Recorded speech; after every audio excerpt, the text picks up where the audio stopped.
that you are here. Amen! Praise the Lord! Ako po ay nagagalak dahil marami na po tayong mga kapatid na kababalik lang po mula sa Pilipinas. Fresh from the Philippines. Amen! Hallelujah! I do not know where my strength coming from. Alam niyo ba na galing po ako sa matinding labanan na ngayong week na ito. Wala po akong tulog, lalo na po kagabi.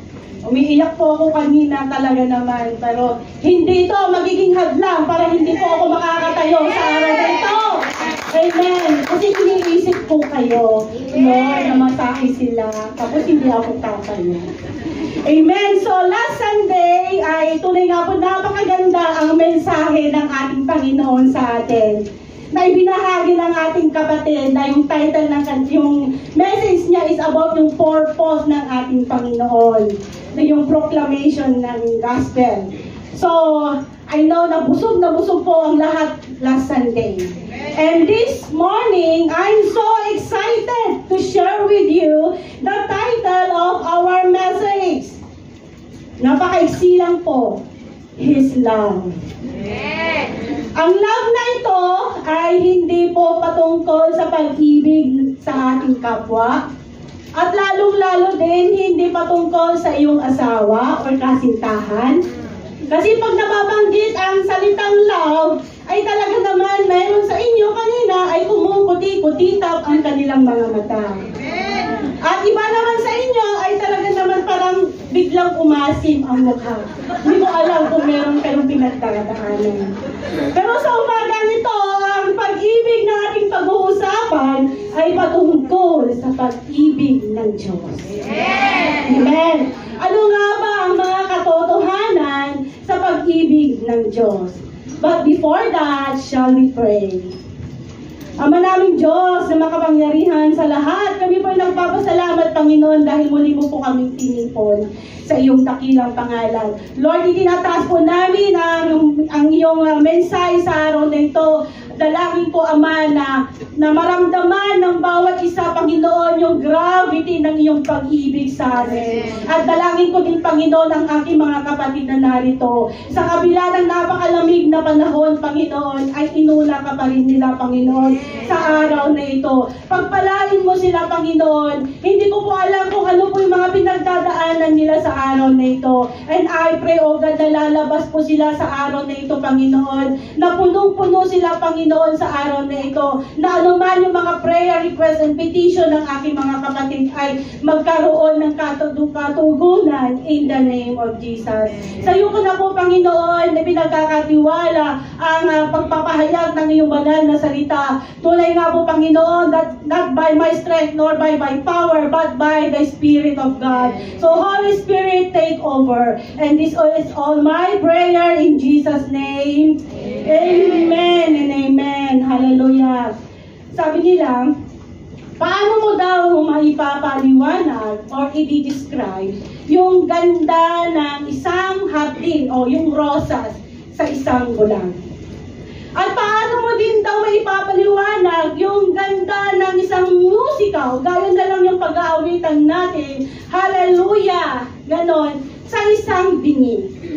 At paano mo din ma-explain yung enjoyment ng pagbibisikleta o pagsisurfing o skateboarding sa taong pilay o kailanman hindi siya nakakalakad?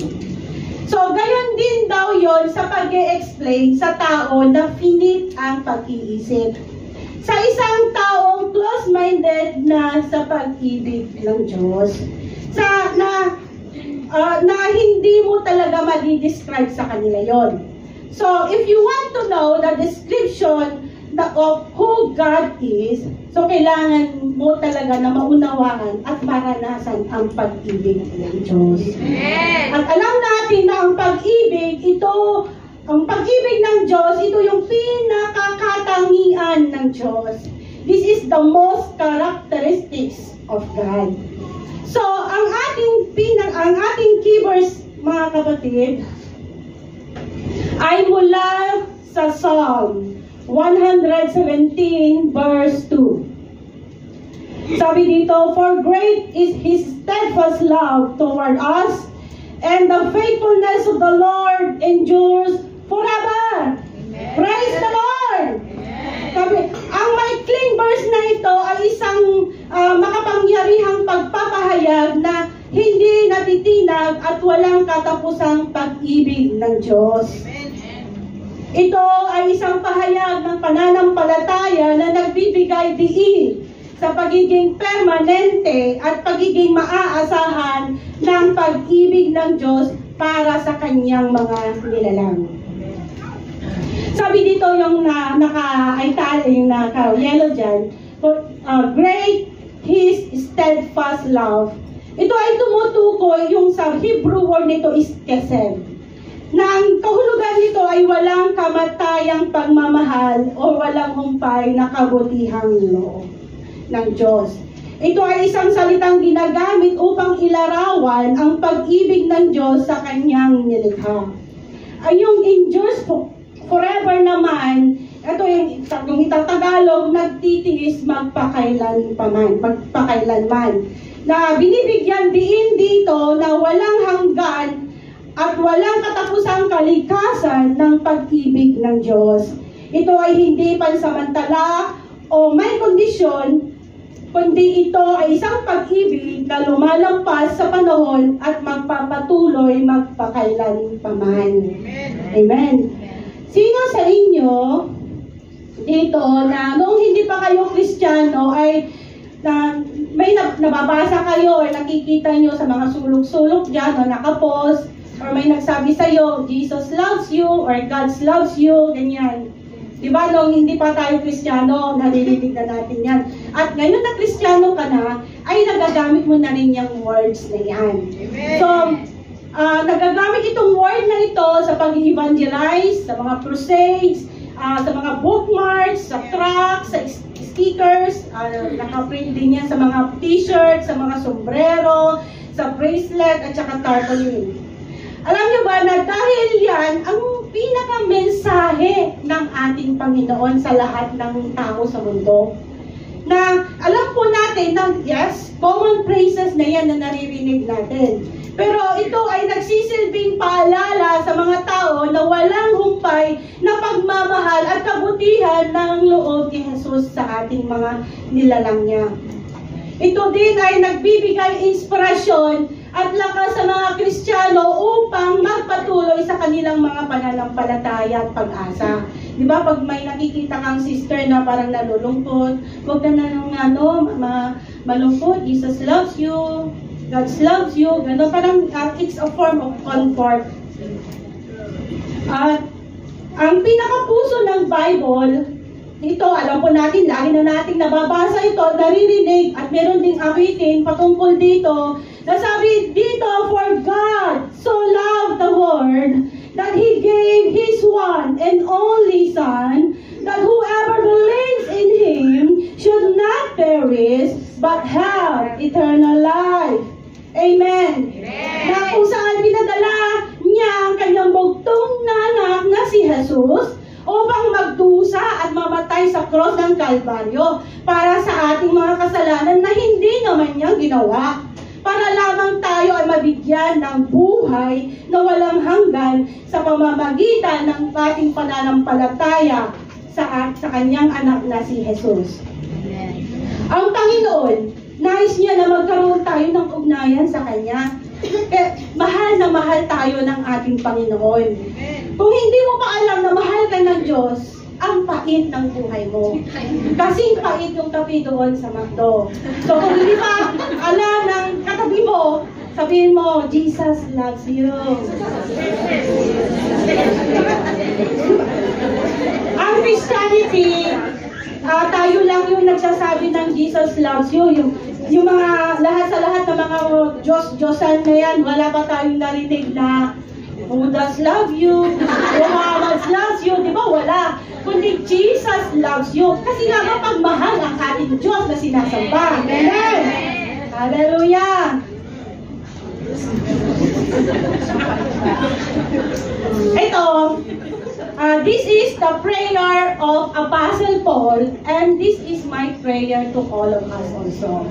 Sabi niya dito sa Ephesians chapter 3, verse 18 to 19, may have power together with all the Lord's holy people to grasp how wide and long and high and deep is the love of Christ, and to know this love that surpasses knowledge, that you may be filled to the measure of all the fullness of God. So, ang panalangin ni Apostle Paul sa mga Ephesians ay naglalaman ng hiling, na kanilang malaman at maunawaan yung lawak at haba at taas at lalim ng pag-ibig ni Kristo na lumalampas sa ating pang-unawa. Ipinapakita dito na ang pag-ibig ni Kristo ay labis na malalim at hindi maipapaliwanag o maikukumpara sa anumang bagay sa mundo. So, nung sinulat ni Apostle Paul ito, ay nasa kulungan siya. If you notice his prayer request, he is not praying to become prosperous. Nothing wrong with that. Or he is not praying for good health. He is not praying that you change your circumstances. What he is praying for, that you will be able to comprehend of what? Yung pag-unawa sa buong kahulugan kung ano ang lawak at haba at taas at lalim ng pag-ibig ni Kristo sa atin. Amen. Amen. Na ito din yung prayer ko sa umagang ito sa bawat isa, that you will grow and fully understand His love, na walang katulad ang pag-ibig ng Panginoon sa atin. Amen. Amen. Na nais ko na maihayag sa atin kung paano tayo minahal ng Diyos nung nanliligaw ang asawa mo o yung kasintahan mo. Bago mo yan sinagot, mayroon kang nakita na something sa kanya. Diba? Hindi mo naman basta-basta na na-inlove ka agad doon sa nanliligaw sa'yo. Siyempre, meron siyang ginawa para ma-inlove ka. The same din sa ating Panginoon sa umagang ito, na dapat na habang ipinapahayag, habang pinag-aaralan natin ang mga bawat main points, ay dapat ma-inlove tayo. Kaya nung na-inlove ka sa asawa mo. Amen. So, meron akong 3 puntos lang mga kapatid na ibabahagi sa inyo upang mas lalo tayong ma-inlove at mag-respond sa pag-ibig ng Diyos sa atin. Amen. So, are you ready? Number 1. His love is sacrificial. Sabi dito sa John 15:3, greater love has no one this, to lay down one's life for one's friends. Ang background nito nung sinabi ni Jesus na nasa gitna siya sa kanyang huling hapunan. Kasama niya ang kanyang mga alagad that time. Ang kaganapang ito ay naganap bago ang kanyang pagdurusa sa kamatayan, sa cross. So, ang mensaheng ito na nais iparating ng ating Panginoon ay ang tunay na pag-ibig ay hindi lamang nakatuon sa sariling kapakanan, na hindi lang sa ating sarili, kundi handang magsakripisyo sa iba. Amen. So, ang mga nanay, meron din tayong ganitong attitude, ganitong sacrificial love. Na gagawin natin ang lahat para sa ating mga anak. Sino yung mga nanay dito? Amen. Diba, kahit nung nasa Pilipinas kami, ako pala, nung mga bata kami, kasi nga mahirap lang kami noon, diba, pag ang nanay, hindi yan kakain muna. Pakakainin niya muna ang kanyang mga anak. O, kung pag magluluto ang ating nanay, mabibilang mo pa sa kamay kung mag-uulam tayo ng masarap. Kung nagluto ng nanay ng masarap na putahe gaya ng pork chop, sa kanyang mga anak, pork chop. Kay nanay, like ketchup. Pero siya nagsakripisyo. Kasi nga mahal na mahal niya sa kanyang mga anak. Amen. Meron pa kayong naiisip na tao pa na talagang nakakitaan ninyo ng sacrificial love?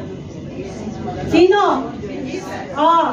Bago yan kay Jesus, siyempre nakakitaan din natin ng sacrificial love ang ating asawa. Amen. Diba? Di ba na nanliligaw yung asawa mo? Yung kasintahan mo? Ay kahit na 5 to 6 hours ang i-drive niya yan. Kung talagang pupuntahan ka, mag-aakyat yan ng ligaw. Kasi layan lang yan ang kanyang hero. Di ba sabi na ng kanina-kanyan, malayo man, malapit din, pilit din, mararating. Paglawa ko, sabi mo, hindi kita ginigilid. Asawa mo, di ba? Pero naman ikaw, nailang ka. Dahil nga kitang-kita mo yung sakripisyo ng asawa mo. Ganun din ako noon, talagang naman.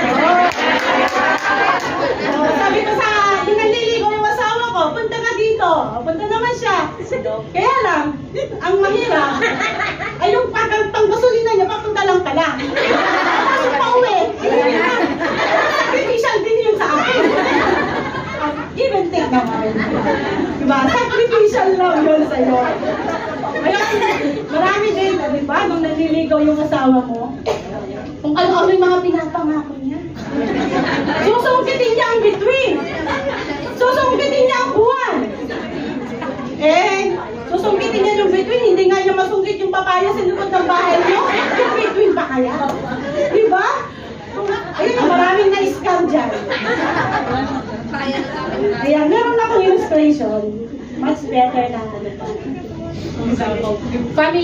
Itong pamilya na ito, ang tatay ay nag-decide siya na pupunta siya sa England. And then sabi niya sa kanyang mag-ina, mauuna muna ako doon. And then pag naging stable na yung trabaho ko doon at nakapag-ipon-ipon na ako, ay susunod kayo, sabi niya.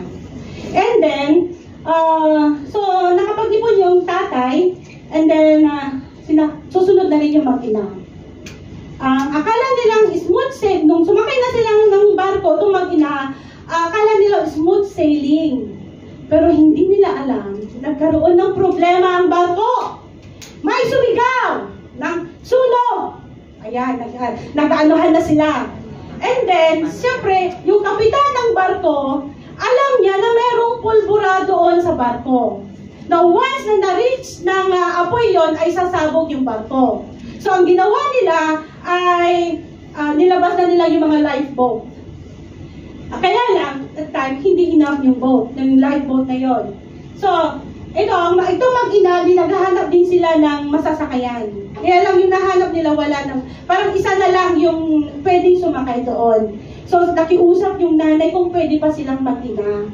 Sabi yung mga nakasakay sa bangka, hindi na pwede. So, nag-decide yung nanay, kahit itong anak ko na lang ang pasiksikin nyo dyan, sabi niya. Nakiusap siya, so pumayag naman. Pero bago sumakay yung bata, niyakap niya muna ito. Sabi niya, anak, pag makakaligtas ka, sabihin mo ito sa papa mo, na namatay ako kapalit ng kaligtasan mo. Tingnan ninyo yung sacrificial love ng nanay.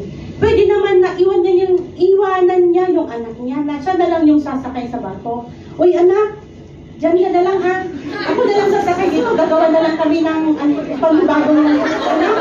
Diba? Pwede naman yun. Kaya lang, iniisip pa rin niya yung kanyang anak. Ang kwentong ito ay isang larawan na ginawa ni Kristo sa atin. Na namatay siya sa ating mga kasalanan. Tanungin mo nga yung katabi mo, are you willing to die for me? Willing ka ba? Willing ka ba na magpapako sa cross ng Kalbaryo para sa aking kasalanan? Hindi no. Sabi niya, magpapapako ko sa cross, sa karayong nga, takot ako, takot pa kaya. Siyempre, si Jesus talaga talaga, yun, yung dahil sa pag-ibig niya sa atin, kaya niyang gawin para lang sa atin, mabigyan tayo ng buhay na walang hanggan. Amen! Hallelujah! Kaya nga, pag sinabi sa'yo na, alam mo, namatay ang Panginoon para sa'yo, kaya nga pag tinanggap mo na siya, hindi ka na mapupunta sa impyerno. Sa langit ka na mapupunta, dapat masaya ka. Ay talaga? Hindi na ako mapupunta sa impyerno. Oo, kasi nga, namatay si Kristo para sa'yo. Kaya nga pag kumakanta ka, feel na feel mo. Di ba yung awitin na, the love of Jesus, sweet and marvelous. Di ba? Ganon, hindi yung, dapat kumakanta tayo, feel na feel natin. Yes. Di ba, gaya kanina, worship. Nakaganon ka lang. Parang hindi mo feel yung kanta. Father, we declare that we love you. Sabi mo, wala lang. We love you. Kalimutin ka. Hindi mo na-feel yung kanta. Dapat, yung, di ba, every time ako kumakawin tayo, minsan talaga, meron yung time talaga na very emotional tayo. Feel na feel natin, naramdam natin yung pag-ibig ng ating Panginoon sa atin. Amen. Ang pag-aalay ng buhay ni Jesus sa cross ay nagsisilbing pinakamataas na anyo ng sakripisyo. Amen. Amen. So, yeah. Ang pagdurusa at kamatayan ni Kristo ay simbolo ng kanyang walang hanggang pagmamahal sa lahat. So, bawat patak ng kanyang dugo at sakit ay tiniis niya para sa atin, para sa iyo at sa atin. So, tayo na naging dahilan ng pagpapakahirap at pagkamatay ng ating Panginoong Hesus, dapat makakitaan din sa atin yung pagsasakripisyo natin para sa Panginoon.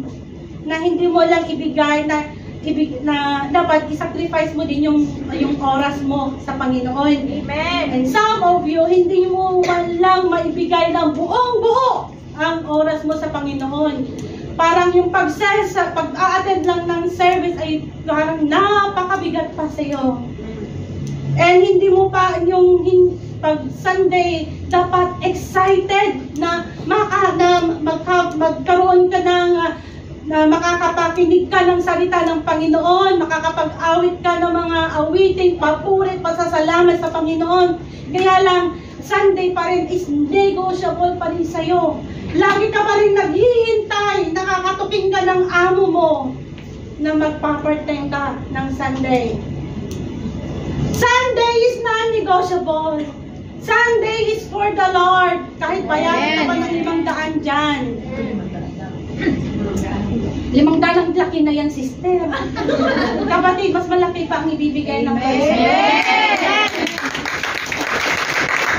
Kaya pag alam mo na nagsakripisyo ang Panginoon sa'yo, hindi ka na rin nag-delay.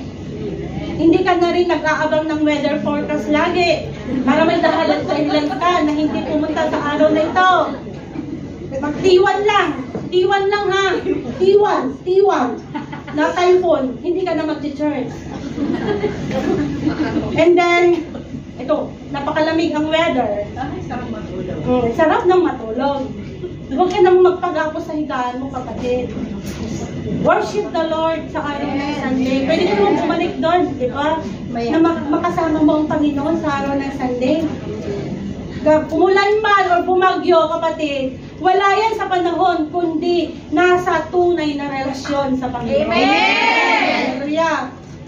Sabi nila, may nabasa ako, sa bagong taon, bagong pagkakataon, bagong simula at bagong buhay. Kaya, wala nang disipulo na malungkutin. At wala na ring disipulo na matampuhin. At wala na ring disipulo na mareklamo. Wala na ring disipulo na pabebe, pasaway, absent, laging late, excuse maker, emotional, tamad, kuripot, duwag. Dapat yun ang New Year's resolution natin na hindi na tayo yan, no? Kasi nga namatay ang ating Panginoon para sa iyo, para sa akin. Amen. Sa next point na tayo. Sabi dito, love is the most powerful force in the universe. Because it led Jesus Christ to die for us. Sabi ni Ruth. Yan na ba yan? Ayan yan. Para napagpalit ko. Ayan, si Billy Graham pala to. God proved His love on the cross when hung and bled and died. It was God say the word, I love you. Mahal kita. Sabi ng Panginoon. Dahil sa kanyang pagkakabayubay sa cross, ito yung way ng Panginoon na sabihin mahal niya tayo. Amen. Amen. Hallelujah. So, sabi nila, di ba sabi nila is yung ganito, ito daw yung symbol, ano ba to? Simbolo ng love. Love daw ganito, di ba? Pag nagpipicture kayo, ganon, nakalove kayo, ganon. Pero, ang simbolo daw ng love is yung cross. Yan ang simbolo ng love. So, pag nagpipicture kayo, ganon. Kasi ganon. Ito nyo nga mga worship team, oh. Isa na ganyan, oh, ganyan. Parang aswang yung kuha na kalaki. Sabi nyo, the God proved His love on the cross. Then, diba, yun ang, may nabasa nga ako eh. Yun daw ang simbolo na love, hindi yung puso. Amen. So, nais ko pala yun. Next. Love is the most powerful force in the universe because it led Jesus Christ to die for us. Sabi ni Rick Warren. Tagalog natin para mas feel. Ang pag-ibig ang pinakamalakas na pwersa sa universe dahil ito ang nagtulak kay Hesus Kristo na mamatay para sa atin. Dahil sa pag-ibig na ito, nagkaroon tayo ng pagkakataon na maligtas at magkaroon ng buhay na walang hanggan. So, parang tayo din, mga OFW, ano yung nagtulak sa inyo parang mangibang bansa? Yung utang, aside sa utang, kundi yung pag-ibig natin sa ating pamilya. Diba? Yun ang number one na nagtulak sa atin. Yung pagmamahal natin sa ating pamilya. Na nais nating mabigyan ng magandang buhay, na mai-provide natin yung mga pangangailangan ng ating mga mahal sa buhay. Ang pag-ibig na ito ang siyang nagtulak sa atin.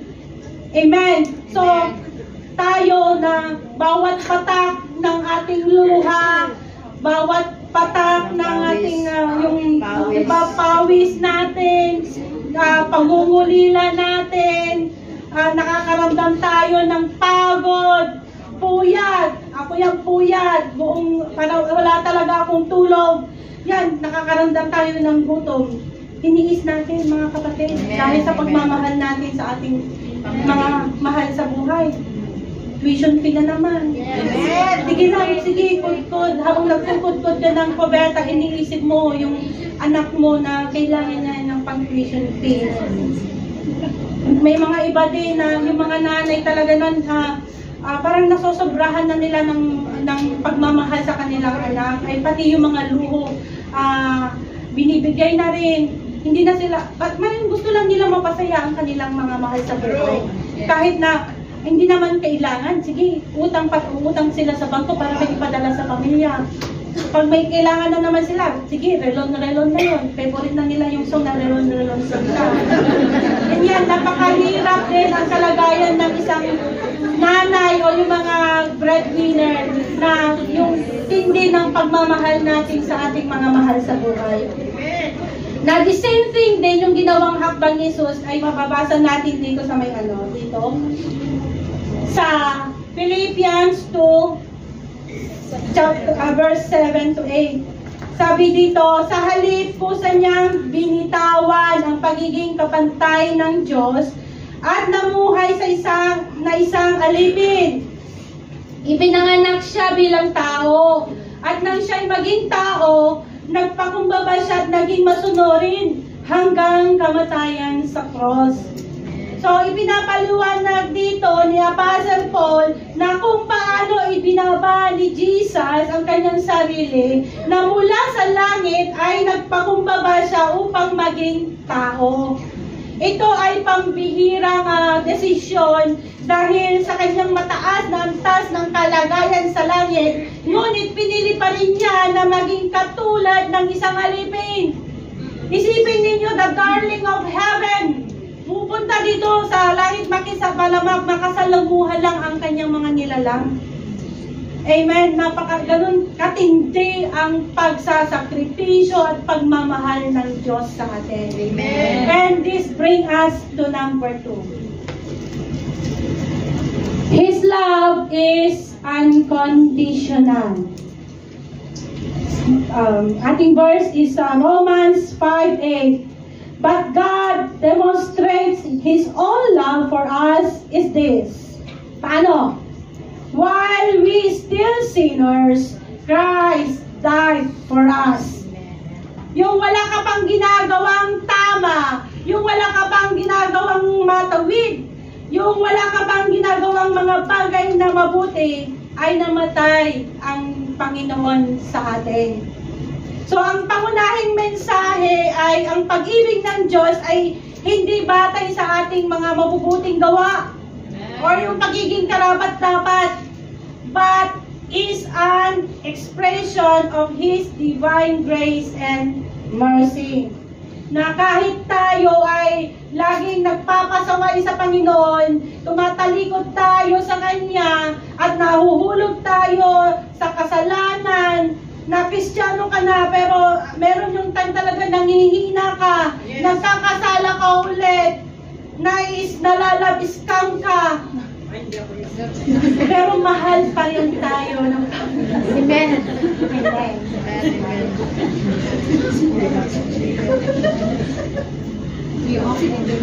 Love is unconditional commitment to an imperfect person. To love somebody means to accept them as they are. Sabi ni John Ortberg. Merong 3 klase ng love. Makinig kayo, baka kayo to. Ang first ay yung I love you if. Ito ay uri ng pag-ibig na may kondisyon. Ang pagmamahal na ito ay nakabatay lamang sa anumang mga may kondisyon or pamantayan. Halimbawa, mahal kita kung ililibre mo ako sa makro.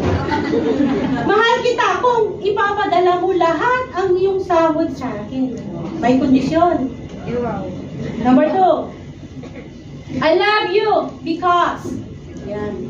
Ito ay uri ng pag-ibig na nakabatay sa mga dahilan o rason kung bakit minahal ang isang tao.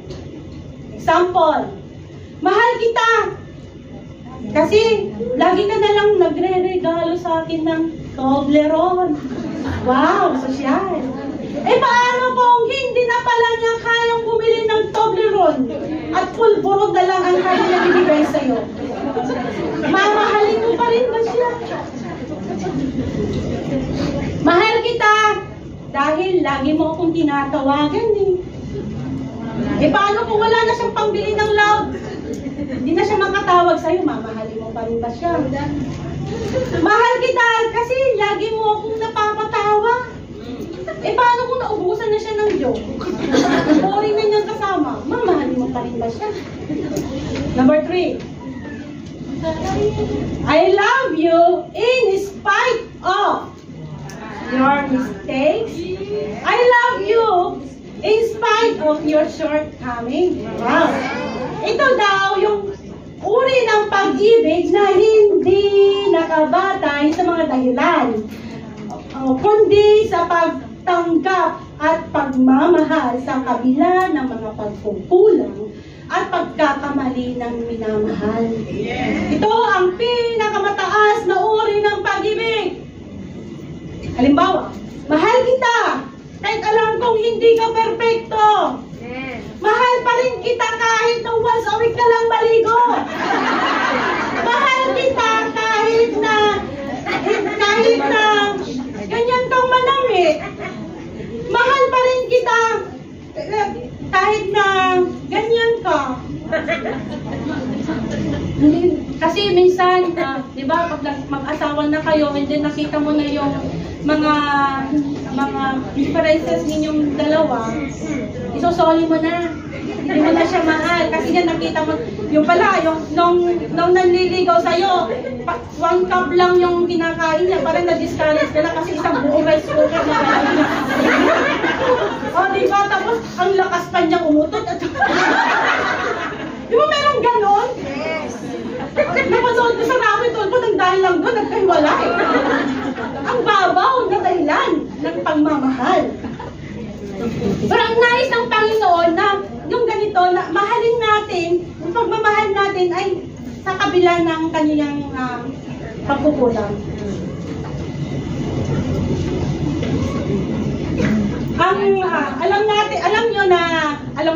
Alam nyo itong story na ito na Samaritan woman.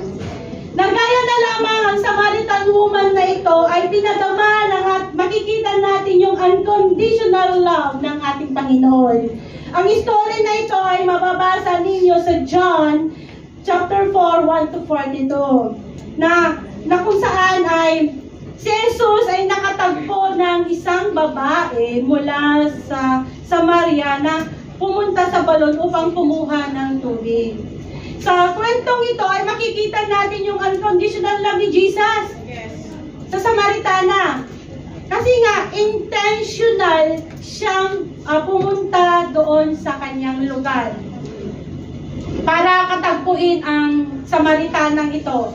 Sa kabila ng cultural and religious differences ng mga Hudyo at Samaritan, ay talagang tinawid ng ating Panginoon yung barrier na yon na dapat ang mga Samaritan at mga Hudyo parang hindi magkaibigan mga to. At ang mga Hudyo talagang iniiwasan nila ang lugar nila kasi pag mapadaan lang sila, mag-identify na sila eh. So ganon, pero si Jesus ay talagang pinuntahan niya at nakipag-usap pa siya sa babae. Sa panahon na yon ay hindi dapat. Pero hindi ito ang naging hadlang kay Jesus upang makipag-usap siya at magpakita ng pagmamahal sa Samaritanang yon.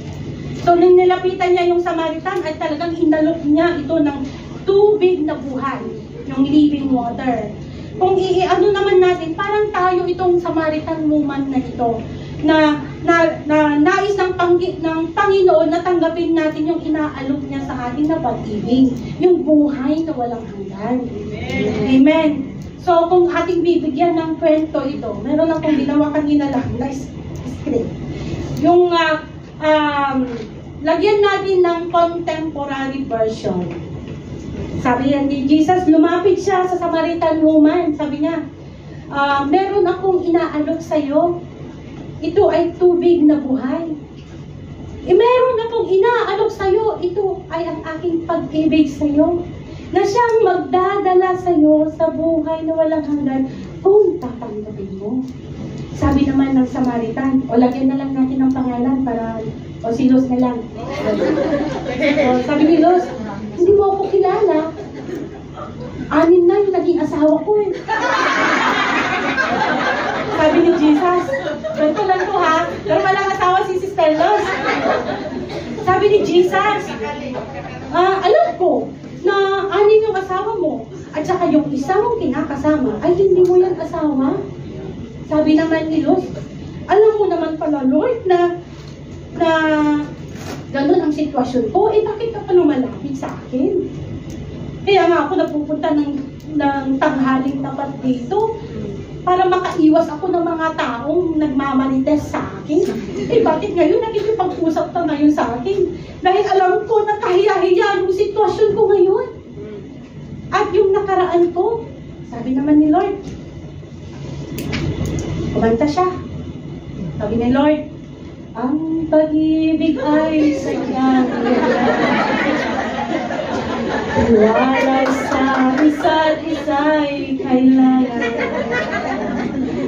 Sabi ng Samaritan woman, teka lang po, Lord, baka mayroong makakita sa atin. Sabi ni Jesus, dati mong pag-ibig, wala ako. Pagkaya lang, Mahalin kita magpakailan ka man. Sabi ni Luz, Lord, baka po kasi ano ang isipin nila eh. Sabi ni Jesus, huwag kang mag-isip ano. Sabi ni Luz, kasi Lord, ganito eh. Pasaway ako. Lagi na lang ako nalilate pag nag-church. Tsaka sakit ako ng ulo ng pastor ko. Sakit ako ng ulo ng leader ko. Hindi rin ako nagbibigay ng tithes. Lord, tsaka pag ina-assign ako ng leader ko, lagi akong nag-a-absent. Nagpipick up ako ng mga online business ko, ng mga online na ano yun, in-order ko sa online. Sabi naman ni Jesus, mga paliwanag mo, sabi ng Samaritan woman, kahit po ba napakasama ko, Lord? Kahit po ba na ang pangit ng nakaraan ko? Sabi ng Lord, kahit ano pa ang iyong nakaraan. Sabi ng Lord, mamahalin kita maging sino ka man. Ayan, ganyan ang Panginoon na mamahalin pa rin tayo ng Panginoon kahit na ganyan, kahit na kung ano yung, kahit ano pa yung mga nakaraan natin. Kaya nasabihin mo sa katabi mo, mahal ka ng Diyos kahit ganyan ka. Amen! Hallelujah! Pero ang nais ng ating Panginoon na lumapit tayo sa Kanya, na pagsisihan natin yung lahat ng mga nagawa nating mga pagkukulang, lahat ng mga nagawa nating mga kasalanan. So Lord naman is faithful naman eh. Ang nais lang ng ating Panginoon, lumapit tayo sa Kanya. Sabi ng salitang ng Panginoon, that if we confess our sins, He is faithful and just to forgive our sins and cleanse us all of unrighteousness. Amen. So, lilinisin tayo ng Panginoon. Basta magpapakumbaba tayo, lalapit sa Kanya. Aayusin ng ating Panginoon ang buhay mo. Kung limulimutan ang buhay mo ngayon, magkakaroon ng direksyon yan. Pagmamahalin mo ang ating Panginoon sa buhay mo. Amen. Hallelujah. God's love is like an ocean. You can see its beginning, but not its end. Amen. So, ang pag-ibig ng Diyos ay napakalalim na lalim na hindi natin kayang lubos na maunawaan at masukan. So, nakikita natin yung mga palatandaan ng kanyang pag-ibig sa ating buhay. Gaya na lamang yung mga pagpapala na natatanggap mo araw-araw. Ay yung kaligtasan na iyong natanggap. Ano pa? Ang kanyang presensya. Sa kabila ng mga nakikita mo, mga patunay ng kanyang pag-ibig, ang tunay na lawak at paglalim nito ay higit pa sa ating kayang sukatin. And then, so let's move on to number 3.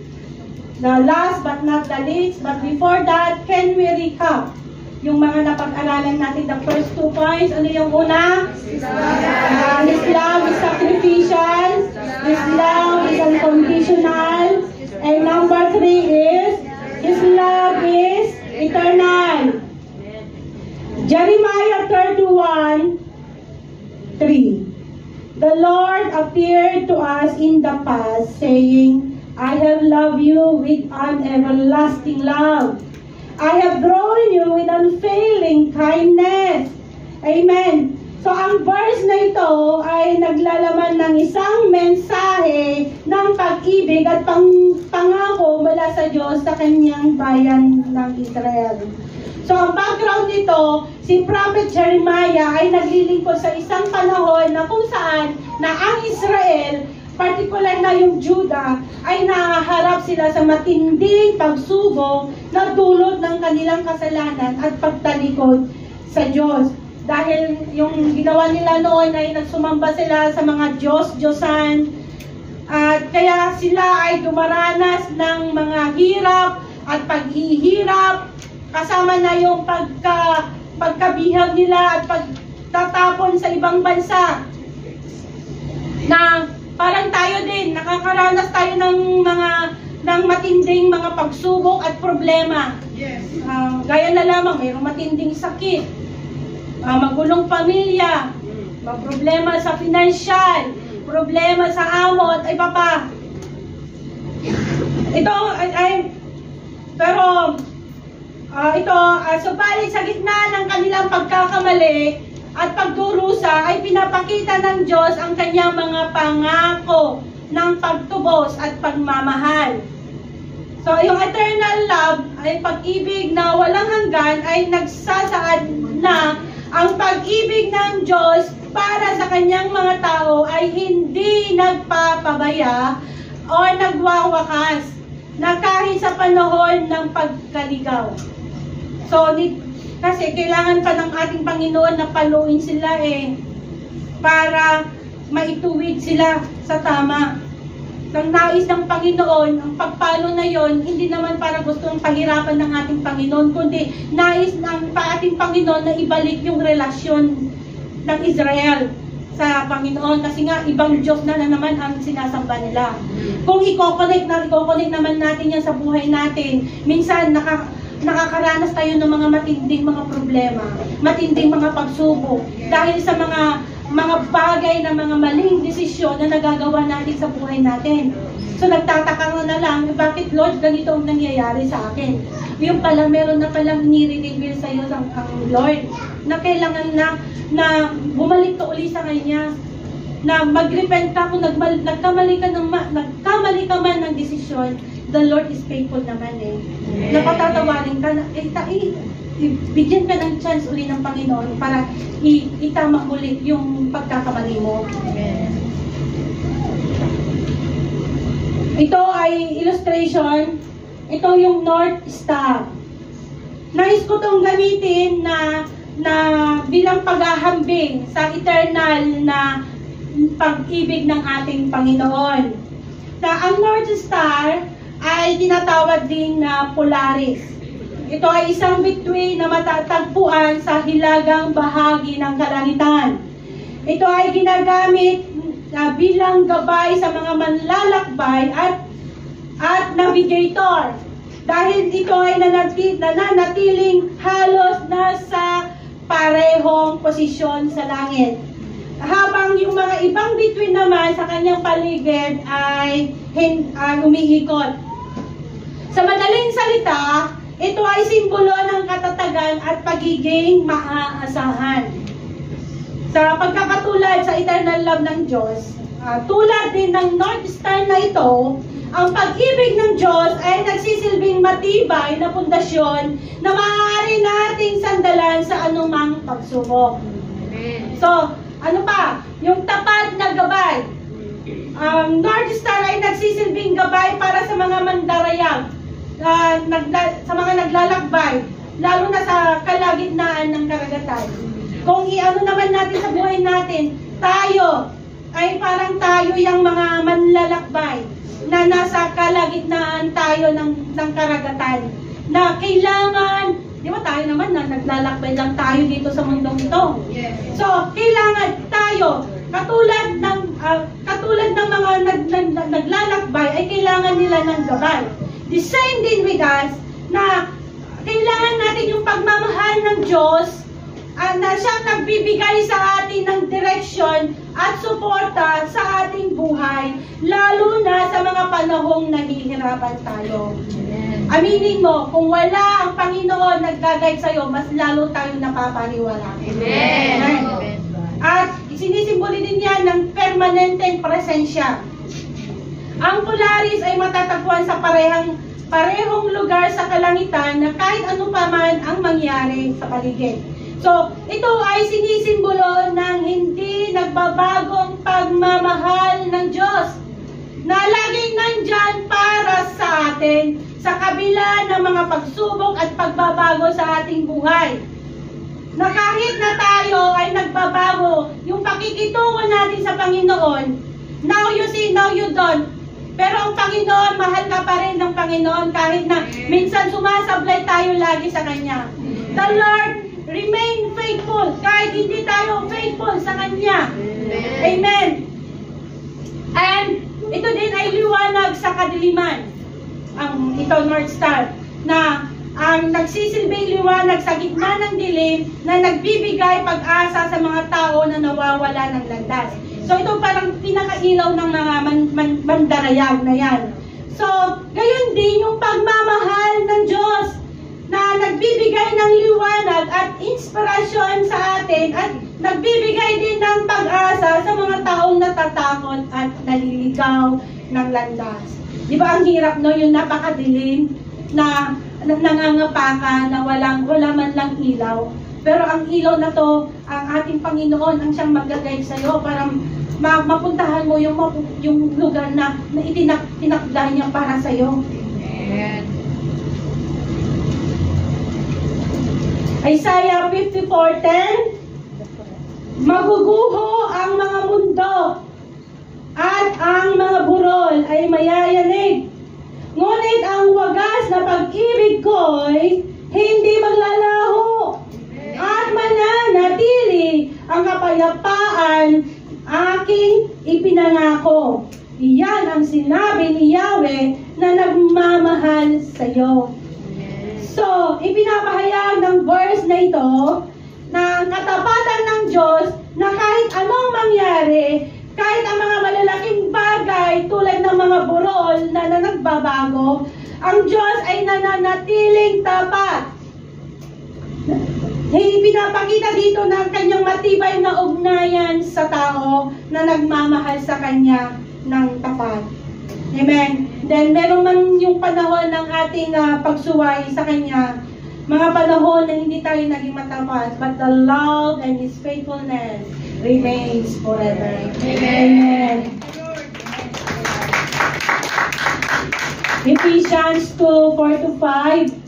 But because of His great love for us, God, who is rich in mercy, made us alive with Christ even when we were dead in transgressions. It is by grace you have been saved. So, ipinapakita dito ni Apostle Paul na siyang writer ng Ephesians na ang kabutihan at awa ng Diyos, tayo ay iniligtas at binuhay niya tayo maging ang mga patay sa kasalanan. So, ito yung patunay na labis na pagmamahal ng Panginoon sa atin, na kahit tayo ay makasalanan at hindi karapat-dapat, sa kanyang biyaya at pag-ibig ay sapat na upang tayo ay ligtas sa dagat-dagatang apoy. Amen. Thank you, Lord. And the last slide, sabi dito, to fall in love with God is the greatest romance to seek. Is the greatest romance to seek Him, the greatest adventure to find Him, the greatest human achievement. Amen. Hallelujah. And sa ating pagkonklusyon, meron po akong inihandang video dito. Sister Sharon, pwede pakipatay ka dito. Thank you. And itong video na to is pinakasama rin ng ating pinag-aralan ngayon. Alam nyo, every time na napapanood ko yung video na to, ramdam ko, I pray na maramdaman nyo yung bigat ng pag-ibig ng Panginoon sa atin. Na yung makikita natin sa video nito yung kanyang sacrificial love, na makikita natin dito yung kanyang unconditional love, at yung kanyang eternal love sa atin.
one more time this song. Yan na lang, i-play natin. Habang inaawit natin ang awiting ito, isipin mo, ang video na ito ay isang pagpapahayag ng pagmamahal ng ating Panginoon sa atin. Ang bawat mga paghagupit nila sa Kanya, sa cross ng Kalbaryo. Ang pangalan mo, ang pangalan ko, pangalan natin ang iniisip ng ating Panginoon. Walang sinuman ang magbibigay sa iyo, makakagawa ng ganong tindi ng pagmamahal. Hallelujah! How amazing your love for us, Panginoon. Open your mouth, worship the Lord, worship the King, King of the Lord, of Lords. How great is your love for us, Lord. How great is your love for us, Lord. Lord, dito pa lang yung nararamdaman namin, yung sakit na dinanas ko, Panginoon, Lord God, hallelujah. Lord, pinupuri ka namin, Panginoon. Nagpapasalamat kami, Lord God, because of your amazing love, hallelujah. Thank you, Lord, thank you, Lord God, sabi sa Lord, Lord, that your love is unconditional. Lord, you are willing to die for us. Lord, thank you so much, Panginoon, sa pag-ibig ng Lord, Lord, na siyang nagbigay sa amin, O God, ng buhay na walang hanggan.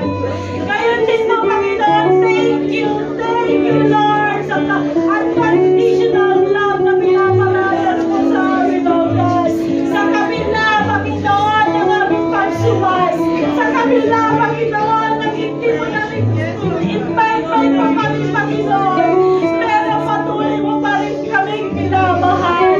Salamat, Panginoon, kayo din ang iyong eternal love sa amin, O God. Kailanman, Lord, hindi ka nagbabago sa amin, O Lord, na kahit kami, Panginoon, ay nagbabago sa iyo. Lord, matawarin mo kami, Panginoon, sa patuloy na paglayo mo namin sa iyo kung minsan talaga, Lord. Pero yung buhay namin, O God, na kami ay nanghihina, na kami ay naglalamig sa iyo. But Lord, thank you, dahil na-revive mo niya ang aming pag-ibig sa iyo, Lord God. Sa aming pinag-aralan na ito, Panginoon, dahil ang tindi ng pag-ibig mo sa amin, O God. Thank you, Lord. And this morning, mga kapatid, I want to pray for you. Kung hindi mo tama yung pag-ibig ng Diyos sa iyo, I want to pray for you. Kung meron ka ng pinagdadaanan sa araw na ito, I want to pray for you, kapatid. Kung ikaw ay you feel na nakakaramdam ka ng panlalamig sa ating Panginoon, I want to pray for you. Itaas mo lang ang iyong kamay, mga kapatid. At kung meron ka din, nais mo din ang iyong mga mahal sa buhay, na maranasan nila, na maramdaman nila ang dakilang pag-ibig ng Diyos sa kanila. Ilagay mo ang taong ito sa iyong harapan. Itaas mo sa ating Panginoon ang mga pamilya mo, o sino man yung taong nangais mo, na madamatin niya ang pag-ibig ng Panginoon sa buhay niya, na madaman niya na merong Panginoon na namatay para sa kanyang kasalanan. Ilagay mo sa iyong harapan ang mga taong ito. Ay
mga kamay.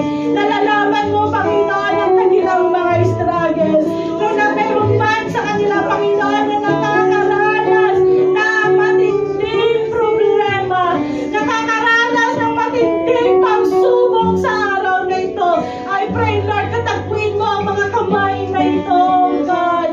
Sa oras na ito, Lord, na ikaw ang kumatagpo, ikaw ang puno sa mga pinagdadaanan silang ito, Panginoon, na yakapin mo ng iyong dakilang pag-ibig ang aking mga kapatid na ito, Lord. I-comfort mo sila, Lord, na maramdaman nila ang matinding pagmamahal mo sa kanila, Lord. At gayon din, oh God, at tinataas ko po ang mga kapatid na merong itinataas sa kanila na mga mahal nila sa buhay, Lord, na wala pang relasyon sa iyo, na naglalamig ang kanilang mga mahal sa buhay. I pray, Lord, sa mga napapariwara ang kanilang mga pamilya. I pray, Lord, na maranasan nila ang matinding pag-ibig mo sa kanila, Panginoon. Kakayan mo muli sila, Panginoon, sa iyong banal na presensya. Lord, you are a faithful God. Lord, pinangahawakan mo namin, Panginoon, ang iyong pangako sa amin, O God, na pag kami ay tumanggap sa iyo, ililigtas mo din ang aming mga mahal sa buhay. Lord, itinataas mo namin ang mga pamilya po namin na papawalay sa iyong banal na presensya, Lord, na huwag mong hayaan hanggang na mapalayo sila sa iyo, Panginoon. I pray, Lord, na maranasan na nila ang iyong pag-ibig, O God. Maranasan nila, Panginoon, makita nila yung unconditional love mo sa kanila. Gayon din yung eternal love mo sa kanila, Lord, na ikaw ay tapat sa mga anak mo. At mahal na mahal mo kami, Panginoon, at ayaw mo kami, Panginoon, na mapunta sa dagat-dagat ang apoy. Kaya nga ang focus mo, Panginoon, kaya mo sinakripisyo ang buhay mo. Ay bigyan mo po kami ng buhay na walang hanggan. At tinataas ko din, Panginoon, sa ating mga kapatid na mayroong karamdaman sa oras na ito. Kung ikaw, kapatid, ay mayroong pamilya sa Pilipinas na nakakaranas may nakaratay sa hospital, I want to pray for you right now. Just raise up your hands. Hallelujah, Lord. Lord, nakikita mo ang mga kamay na ito, Lord, na humingi po kami ng iyong kapag at awa, Panginoon. Itinataas nila ang kanilang mga mahal sa buhay. Kung ito man po ay siya ay may nararamdaman sa kanyang katawan, O God. Lord, tunay nga po, Lord, at by your strength, they're healed, Lord. Thank you. Dahil sa iyong katama ko, Lord, yung mga latay mo, Panginoon. O God, ang siyang nagbigay ng kagalingan sa mga kapatid na ito at sa mga nire-represent nilang Panginoon ng pagkapamilya nila. Thank you, Lord. Truly, Lord, na sa pamagitan ng iyong pag-ibig, there is peace. Your love, Panginoon, there is comfort, O God. Hallelujah. Sabi mo nga po, Panginoon, sa iyong salita, come to me all you are weary. Lahat ng mga nalulungkot, lahat ng mga nalulumbay, lahat ng mga na may karamdaman, Lord, bibigyan mo kami ng kaginhawaan. Bibigyan mo kami ng pagalingan. And Lord, thank you so much, Lord, sa mga kapatid pa na narito, Lord, sa araw na ito, na inuna nila, Panginoon, ang iyong kahyan. God, bless mo ang bawat isa. And may meron pa akong isang challenge, mga kapatid. Kung sino man sa inyo na alam mo na wala ka pang personal na relasyon sa Panginoon, na alam mo na hindi mo pa tinatanggap ang pag-ibig ni Jesus sa buhay mo, I want to pray for you. Just raise up your hands, kapatid, and I want to pray for you na kung na hindi mo pa natanggap ang ating Panginoon sa iyong buhay. And kung alam mo na ikaw ay napalayo sa presensya ng Panginoon, at gusto kitang ilapit muli sa Panginoon, huwag kang mahiya, kapatid, kung na dahil katulad mo lamang kami na makasalanan din, may mga pinagdaanan, pero nung sinuko namin ang aming buhay sa ating Panginoon, ay nagbago ang aming buhay. So if any one of you there, itaas niyo lang ang inyong mga kamay at panalangin